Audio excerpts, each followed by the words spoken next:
Every hotel keeps a record of its guests. Names, dates, times of arrival. But the nights we're about to uncover never made it into any logbook. These were the moments when seasoned travelers, workers, and families all reported the same chilling detail before their fear forced them to leave.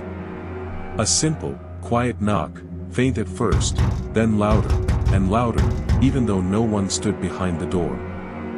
Some tried to record it. Some tried to ignore it. And a few, those who stayed long enough to listen, said that knock wasn't asking to come in, it was warning them of what was already inside.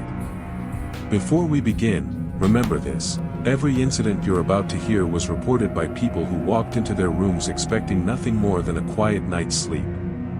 Instead, they found themselves trapped behind doors that refused to open, even when they used every ounce of strength they had. Others followed the sound of a child crying.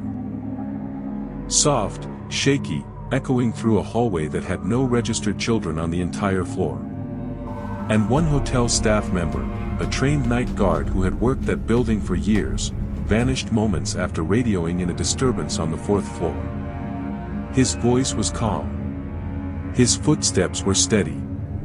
Then, silence. No trace of him was ever recovered. Stay until the end, because the final case forced the hotel to seal off an entire floor. Permanently. Hotels are places we pass through, never truly belonging to them, never staying long enough to understand what lingers after the doors close for the night. People check in, sleep, pack their bags, and disappear back into their lives. But the walls, the floors, the empty corridors at 2 a.m., they remember far more than any guest ever will. Some memories settle quietly. Others don't let go. Walk through any hotel long enough and you'll notice the small things first. A light that flickers every few seconds even after it's been replaced. The steady hum of an air conditioner that seems to change pitch whenever someone walks past. Elevator doors that open on a floor no one requested, as if answering a call that wasn't made by anyone living. These details are easy to dismiss during the day, washed out by movement and noise. But after midnight, when the hallways stretch out empty and the carpets swallow your footsteps, the building feels different. As if something remains awake long after the guests have fallen asleep. Something that pays attention. Something that waits. Tell me, would you spend a night in any of these hotels? Let me know in the comments. He arrived late, a business traveler who had spent the entire day moving between airports, meetings, and dimly lit taxis. By the time he reached the small budget hotel, he wanted nothing more than a quiet room and a few hours of sleep. But the moment he stepped into the hallway, something felt wrong. The air was colder than it should have been, sharp, still, and heavy, as if the entire floor had just exhaled and refused to breathe in again. His footsteps sounded too loud against the carpet, echoing down a corridor that stretched farther than the building's outside dimensions ever suggested. He told himself it was exhaustion. Just exhaustion. Yet every instinct urged him to turn back. The first night, he tried to sleep. But sometime after midnight, a sound stirred him awake.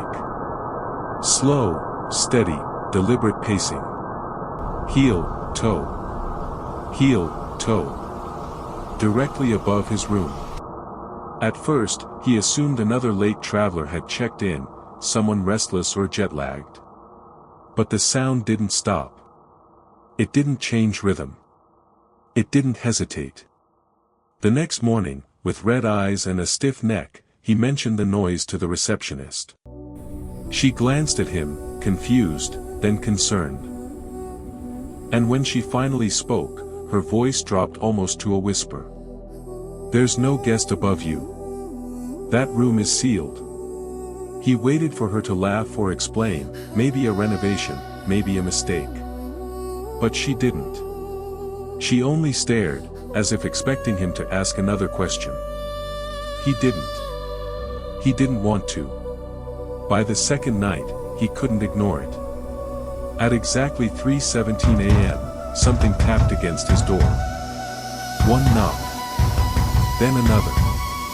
Then a third, each one harder than the last. Not frantic. Not random. Purposeful. Almost polite.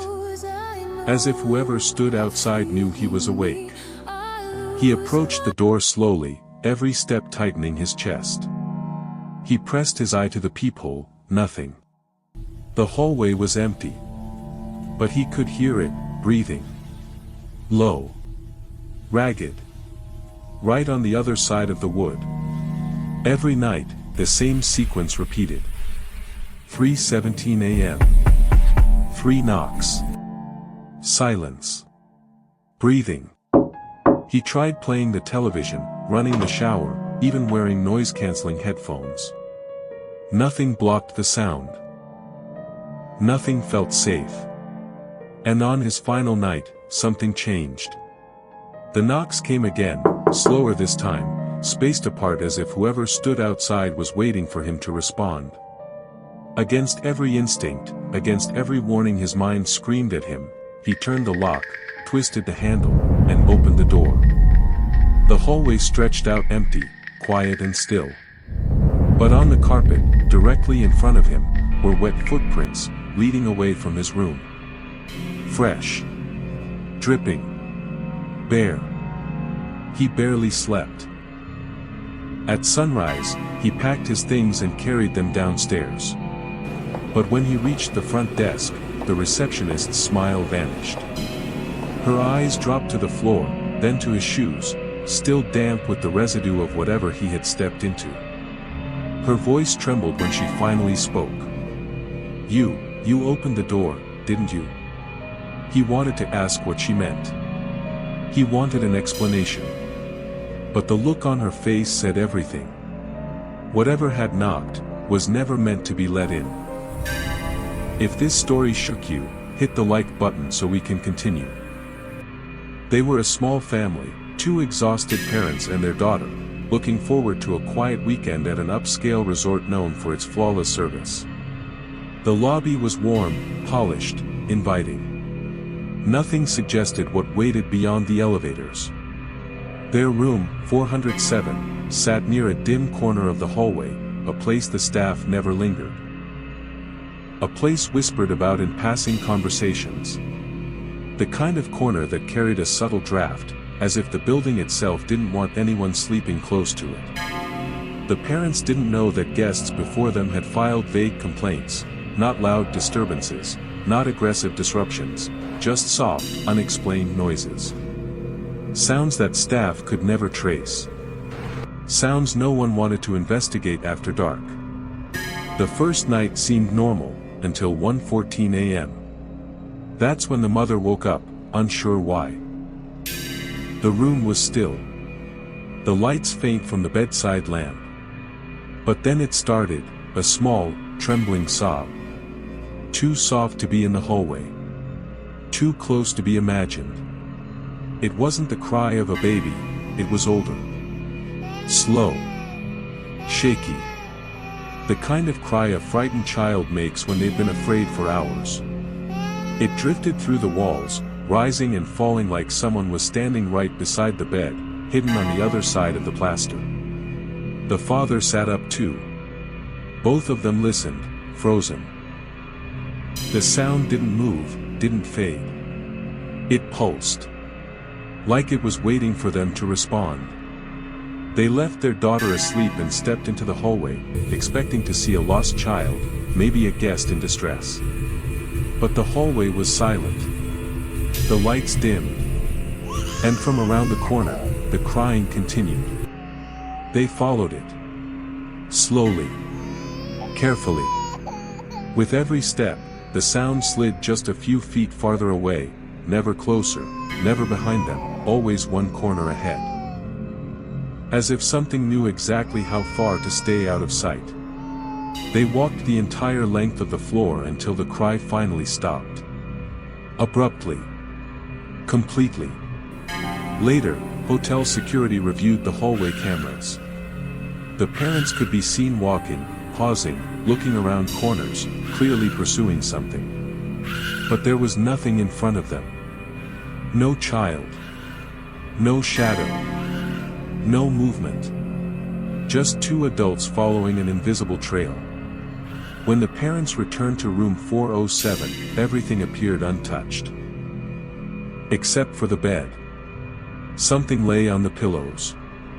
A folded note, the paper torn unevenly at the edges, the handwriting small and clumsy, the way a young child would write. 5 words. "Why didn't you help me?" They ran to the front desk, demanding to know why a child was on their floor. But the night manager checked the register twice. Then a third time. And finally looked up, pale. There were no children checked into the hotel that night. Tell me, would you have followed that crying? The lodge sat high in the mountains, older than the forest around it, older than the roads leading to it. Guests called it charming, peaceful, a place untouched by time. But the staff knew what the brochures never mentioned. They knew why the entire 4th floor had been locked for years, a chain wrapped through the double doors with a sign that simply read renovations. No one remembered when those renovations were supposed to begin, or end. Daniel was new. Young. Eager to prove himself on the night shift. And during his first week, he mentioned hearing footsteps coming from the floor above, slow, dragging steps that moved from one end of the building to the other. The other staff warned him. Told him to ignore it. But Daniel wasn't the kind of person who ignored things that sounded human. One night, after midnight had long passed and the guests were asleep, Daniel decided to investigate. He unlocked the service elevator and rode it up, even though he'd been told never to go to that floor alone. When the doors opened, the hallway lights flickered, struggling to stay awake. The carpet stretched down a narrow corridor that seemed longer than the floor plan allowed. Cold air pressed against him the moment he stepped out. His radio crackled softly. He whispered into it, saying he'd heard movement. Then he paused. From behind room 423, something whispered back. Not a voice speaking a word, but the sound of someone standing too close to the door, breathing through the crack beneath it. His last transmission came seconds later. There's someone in this room, but the door, it's moving on its own. And then the radio cut out.